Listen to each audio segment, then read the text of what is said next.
तो दोस्तों जैसे अपनी Indian team world cup final में हारी और उसके हारने के बाद भाई बांग्लादेश में बहुत अच्छा खासा जश्न मनाया गया। जी हाँ, बांग्लादेश की पब्लिक ने बहुत ज़्यादा खुश हुई, बहुत ज़्यादा डांस किया और बहुत अच्छी तरीके से जश्न मनाया इंडिया के हार पे। तो उसी से रिलेटेड आज का वीडियो होने वाला है और ये जो वीडियो मैं ले रहा हूँ ये फन चैनल से ले रहा हूँ और इस वीडियो का ओरिजिनल लिंक मेरे डिस्क्रिप्शन में मिल जाएगा। तो चलिए देर ना करते हुए आप पहले ये वीडियो देख लेते कि भाई ये पाकिस्तानी तो खुश होते थे, साथ में अब ये बांग्लादेश वाले इतने ज्यादा क्यों खुश हो रहे हैं भाई। ओ भाई भाई भाई भाई ये दुख खत्म काहे नहीं होता बे। टीम इंडिया को हारे इतना टाइम हो चुका है मगर ये बिगड़ा हुआ मूड सुधरने का नाम ही नहीं ले रहा। रात को 2 बजे सुसु करने के लिए बाथरूम भी जाता हूं तो मैच की याद आ जाती है और मन खराब हो जाता है। दिल दिमाग फिर से फाइनल मैच में चला जाता है। सोचने लगता हूं कि काश रोहित शर्मा ने मैक्सवेल की बॉल पर आगे बढ़कर वो शॉट न मारा होता। काश शमी की बॉल पर ट्रेविस हेड का इनर एज स्टंप पर जा लगा होता। काश बुमराह की बॉल पर लाबुशेन को अंपायर ने एलबीडब्ल्यू दे दिया होता। काश बाकी मैचों की तरह कोहली उस दिन भी एंड तक टिक गए होते। मतलब इतने काश है कि क्या बताऊं। न मेरे काश खत्म हो रहे हैं न मेरी रग रग में समाया दुख।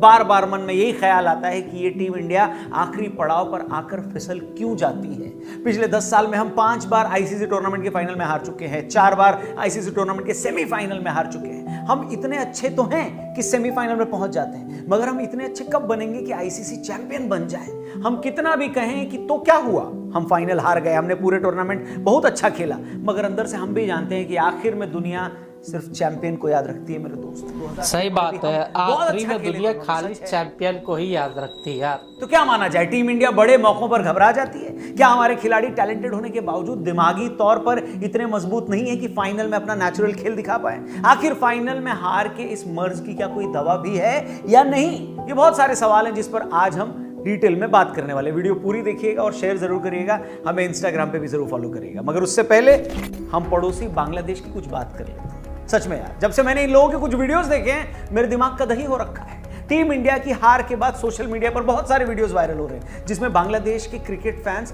टीम इंडिया की हार पर जश्न मना रहे हैं, सेलिब्रेट कर रहे हैं। খুবই আনন্দ, খুবই উচ্ছ্বাস। আমরা কি বলে এটা, মানে এটা ভাষায় প্রকাশ করা যাবে না। वो कह रहे हैं कि टीम इंडिया की हार देखकर उनके मन में खुशी के झरने फूट रहे हैं। भारतीयों को यूं रोता देखकर उनको मजा आ रहा है। एक ने तो कहा कि किसी भी टीम को जीतता हुआ हम देख लेंगे मगर इंडिया को नहीं। सुनिए, থেকে এসেছিলাম মূলত কোচিংটা ফাঁকি দিয়ে, কারণ ইন্ডিয়ার হারাটা আমি দেখবো, আমার একটা শান্তি লাগবে, রাতে একটা সুন্দর ঘুম হবে। और ऐसा नहीं है कि भारत की हार पर खुश होने वाले कोई 10-20 लोग हैं। लगभग पूरे बांग्लादेश में भारत की हार पर खुशी मनाई गई।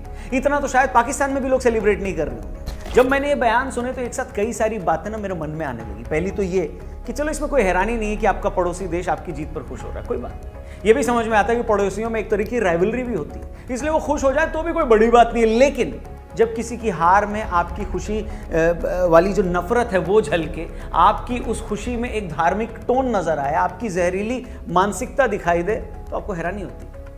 অসাধারণ অসাধারণ অসাধারণ। অবশ্যই অস্ট্রেলিয়া, আমি ছোট থেকে অস্ট্রেলিয়া সাপোর্ট করি। बांग्लादेशी फैंस जब बांग्ला भाषा में भारत को गाली दे रहे हैं, हमारी हार पर खुश हो रहे हैं, तो उन्हें सुनकर मुझे सिर्फ और सिर्फ उन पर तरस आता है। क्यों तरस आता है? जब मैं इसके रीजंस बताऊंगा, इसकी वजह बताऊंगा, तो खुद बांग्लादेशी फैंस के कानों से धुआं निकल जाएगा। इससे पहले कि मैं उन कारणों पर आऊं, आपको बता देता हूं कि आप सिर्फ ₹1 में आईफोन 15 जीत सकते हैं। इसके लिए करना आपको यह है कि 23 नवंबर को होने वाले इंडिया ऑस्ट्रेलिया T20 मैच की टीम बनानी माई 11 सर्कल ऐप पर। अगर आपके फोन में ये ऐप नहीं है तो डिस्क्रिप्शन में लिंक दिया, उस पर क्लिक करके इस ऐप को डाउनलोड करो। बड़े बड़े प्राइजेस हैं। 23 नवंबर वाले मैच की टीम बनाइए, गिव अवे कॉन्टेस्ट पे चले जाइए। लेकिन एक जरूरी बात, ये कॉन्टेस्ट सिर्फ मेरे सब्सक्राइबर्स के लिए है और जो लिंक मैंने डिस्क्रिप्शन में दिया है वहीं से एक्टिवेट होगा। एंट्री फीस सिर्फ ₹1। टॉप कर जाने पर ब्रांड न्यू आईफोन 15 जीतने का मौका है। मेगा कॉन्टेस्ट भी ज्वाइन करना, फर्स्ट प्राइज में ₹1 करोड़। मेरा कूपन कोड जरूर यूज करना एक्स्ट्रा कैश के लिए, ठीक है? बाकी टीम बनाने में हम आपको अपने नोपो चैनल पर हेल्प कर देंगे, ठीक है? वीडियो पे वापस आते हैं। मैं ये कह रहा था कि जब बांग्लादेशी फैंस को भारत को मैं गाली देते देखता हूं तो मुझे उन पर सिर्फ और सिर्फ तरस आता है। ऐसी बात तो वही आदमी कर सकता है जिसे पता नहीं है कि वो आया कहां से है, उसकी आइडेंटिटी क्या है। पहली बात तो चपड़गंजू, एक बात सुनो क्लियरली, जिस बांग्ला भाषा में तुम भारत को गाली दे रहे हो, जिस भाषा में तुम भारत को दुश्मन मुल्क बता रहे हो, वो भाषा खुद भारत में पैदा हुई है। जिस बांग्लादेश मुल्क में आज तुम चैन की जिंदगी जी रहे हो, अगर भारत नहीं होता तो वो देश ही नहीं बनता। अगर भारतीय फौज दखल न देती तो तुम वेस्ट पाकिस्तान की एक कॉलोनी बनकर रह जाते। जिस भारत को तुम गाली दे रहे हो, गरिया रहे हो, उसी भारत में 2 से 6 करोड़ बंगाली मुस्लिम वैध या अवैध तरीके से रह रहे हैं। जिस भारत से तुम इतनी नफरत करते हो, वही भारत तुम्हारे करोड़ों लोगों का घर बना हुआ है। जिस भारत की हार पर तुम इतना नाच रहे हो, विदेशों में इसी भारत के नाम पर तुम अपने होटल, रेस्टोरेंट या डिपार्टमेंटल स्टोर का नाम रखते हो, क्योंकि तुम्हें भी पता है कि विदेशों में भारतीय पहचान की क्या इज्जत है। और तो और, अपने जिस राष्ट्रगान आमार सोनार बांग्ला पर तुम्हें इतना नाज है, वो भी एक भारतीय रविंद्रनाथ टैगोर जी ने 1905 में लिखा था।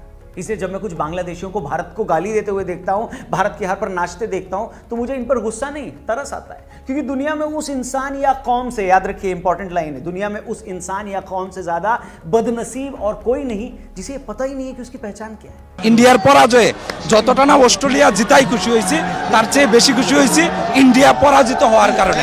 और भारत की हार पर नागिन डांस करते हुए इन बंगालियों से मैं पूछना चाहता हूं कि भाई, हमारा तो हम नागिन डांस कर रहे हैं।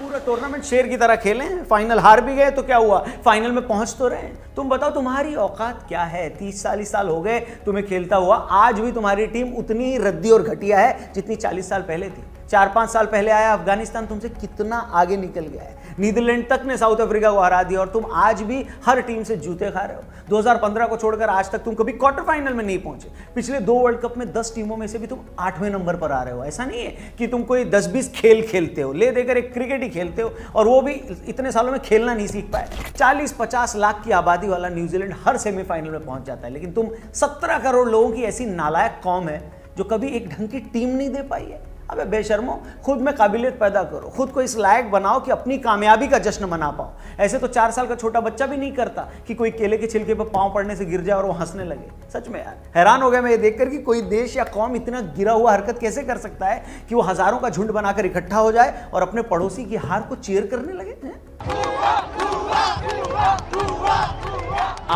मैं जानता हूं जो ताकतवर होता है, स्ट्रांग होता है, उसे शोभा नहीं देता कि वो अपने से कमजोर का मजाक उड़ाए, मगर जो कमजोर होता है उसे भी दूसरों पर हंसने से पहले अपनी खुद की औकात का पता होना चाहिए। तुम्हें नाश्ता देख लगा कि तुम शायद अपनी औकात भूल गए, इसलिए सोचा कि कुछ इंपॉर्टेंट चीजें हैं, कुछ फैक्ट्स हैं, तुम्हें बता दूं, जो बता दी। अब फिर से भारत पर आ जाते हैं। यार, ये सच है कि टीम इंडिया फाइनल में हार गई।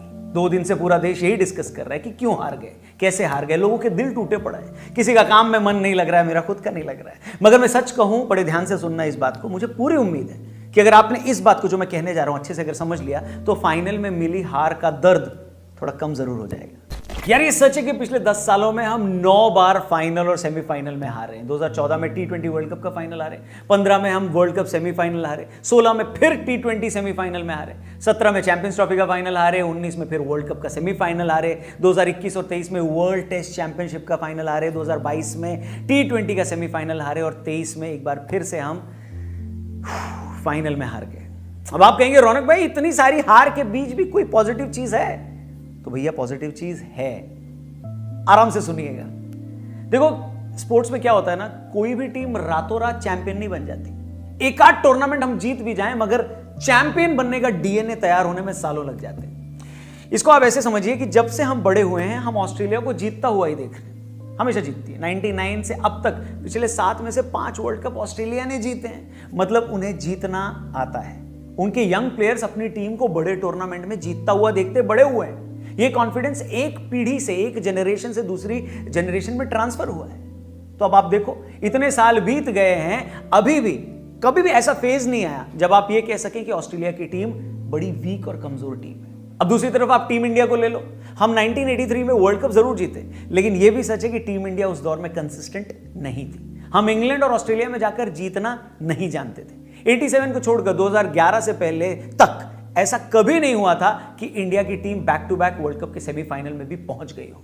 हम लोग बचपन में तरस जाते थे कि भैया हमारी टीम सेमीफाइनल में पहुंचे। हाँ, आप अपने पापा को, चाचा को, ताऊ जी को पूछिए, वो लोग जरूर ये बताएंगे, शेयर करेंगे कि यार अपनी टीम उस टाइम आगे पहुंच ही नहीं पाती थी। 83 के बाद हम 87 में सेमीफाइनल में पहुंचे, मगर इंग्लैंड से हार गए। 92 में जब हम ऑस्ट्रेलिया में वर्ल्ड कप खेलने गए, ऑस्ट्रेलिया में जब वर्ल्ड कप हुआ, तो सेमीफाइनल में भी नहीं पहुंच पाए। पाकिस्तान को छोड़कर हम किसी भी बड़ी टीम को हरा नहीं पाए थे।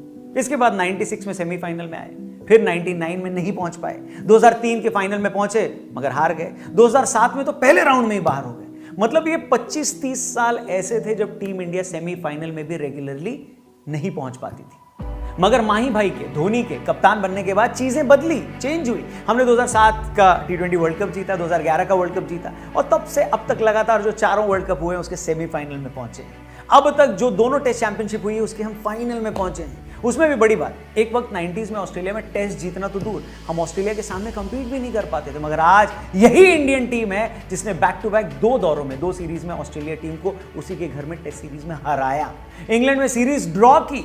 एक वक्त हम पाकिस्तान से भी वनडे में नहीं जीतते थे ज्यादा, आज वनडे में इंडिया पाकिस्तान का कोई मुकाबला ही नहीं। ये सब बात करने के पीछे एक ही पर्पज है। अब देखिए पिछले 25 सालों में इंडियन क्रिकेट कहां से कहां आ गया। इसलिए मेरा मानना है कि जिस तरह टीम इंडिया ने वर्ल्ड कप के सेमीफाइनल में पहुंचने को अपनी आदत बना लिया है, उसी तरह वो बहुत ही जल्द टूर्नामेंट जीतने की भी आदी हो जाएगी। तो देखा दोस्तों आप लोगों ने, जिस बांग्लादेश को हिंदुस्तान ने आजाद कराया और जिस बांग्लादेश को हिंदुस्तान ने आजाद करा के एक आजाद मुल्क बनाया, आज उसी देश के नागरिक हिंदुस्तान के हार पे जश्न मना रहे हैं। तो भाई इन लोगों के जश्न मनाने पे मुझे तो बहुत ही ज्यादा दया आती है उन लोगों को देख के, क्योंकि भाई अगर हिंदुस्तान इन लोग को आजाद नहीं कराता तो भाई ना ये जश्न मना पाते ना ही कुछ कर पाते। भाई हिंदुस्तान ने आपको आजाद कराया है, हिंदुस्तान का शुक्रिया अदा करना चाहिए आप लोगों को। और आप लोग हिंदुस्तान के हार पे जश्न मना रहे हो, चलो मान लेते, चलो जश्न मना रहे हो, जश्न तो मना रहे हो, साथ में हिंदुस्तान को गाली भी दे रहे हो। अगर भाई हिंदुस्तान बीच में ना आता ना तो आज भी आप लोग पाकिस्तान के गुलाम बन के रह रहे होते, तो समझे। और बात करते हैं इनके नागिन डांस की, और जिस तरीके ये लोग हिंदुस्तान के हारने के बाद नागिन डांस कर रहे थे, अरे भाई हमारे हिंदुस्तान के लिए तुम लोग क्या नागिन डांस कर रहे हो। तुम जाओ पहले अपनी टीम को देखो, जैसे अभी रौनक भाई बता रहे थे कि 30 से 40 साल हो गए अभी तक तुम लोग किसी भी सेमीफाइनल में नहीं पहुंचे हो, सेमीफाइनल तक पहुंच ही नहीं पा रहे हो। 30 से 40 साल हो गए आपकी टीम को खेलते हुए, वहीं की वहीं रगड़ रही है। और देखो कल की आई हुई अफगानिस्तान, जिसको महज 4 से 5 साल हुए क्रिकेट की दुनिया में आए हुए, और वो आप लोगों से कितनी ज्यादा अच्छी क्रिकेट टीम खेल रही है, कितना अच्छा खेल गई इस वर्ल्ड कप में। और आप लोग 40-50 साल से भाई सेमीफाइनल तक भी नहीं पहुंच पाए हो। ये कहो हिंदुस्तान ने आप लोगों की मदद की और आप लोगों को आजाद करा, एक आजाद मुल्क बना दिया। और भाई जो देश आपकी हेल्प करा, इतनी ज्यादा सहायता करा, उसी देश के हार पे आप लोग इस तरीके से डांस कर रहे हो, तो भाई ये तो मेरे को बिल्कुल पल्ले नहीं पड़ता है। इसमें कहते हैं नहीं, एहसान फरामोश, बांग्लादेशी लोग एहसान फरामोश है। इतना बड़ा एहसान किया हिंदुस्तान ने, पूरी इंडियन आर्मी ने उनको आजाद कराया, और साले वहां के देश के नागरिक हिंदुस्तान क्रिकेट टीम के हारने पे अपना जश्न मना रहा है, और प्लस गाली भी दे रहा है, वो भी बंगाली बांग्ला में दे रहा है। जिसका जो देश भाई अपने खुद का एक राष्ट्रगान नहीं बना पाया, जिसका राष्ट्रगान हमारे देश के रविंद्रनाथ टैगोर जी ने दिया था, और जिस गाने पे वो लोग इतना फक्र करते हैं, और वो लोग उसी देश के हार पे इतना ज्यादा जश्न मना रहा है। तो भाई आप लोग पहले अपने देश को देख लो, अपने देश के खिलाड़ियों को देख लो। भैया 40-40 साल हो गए बेचारों को, 80-80 साल हो गए। मेरे को तो नहीं लगता कि भाई वो पिछले वर्ल्ड कप में भी पहुंच पाएंगे। तो चलिए इसी के साथ ये रिएक्शन वीडियो यहीं पे खत्म करते हैं। उम्मीद करता हूँ ये वीडियो आप लोग को पसंद आया तो प्लीज लाइक कर दीजिएगा, चैनल पर नए तो सब्सक्राइब कर दीजिएगा, एंड बगल में दिए गए बेल आइकन उसको जरूर दबा दीजिएगा। और इस वीडियो में आप लोगों को क्या अच्छा लगा क्या अच्छा नहीं लगा, वो चीज आप कमेंट सेक्शन में आके हम मेरे को बता सकते। तो फिलहाल आज के लिए इतना ही, मिलता हूं मैं अपने अगले वीडियो में। ओके बाय, जय हिंद एंड वंदे मातरम।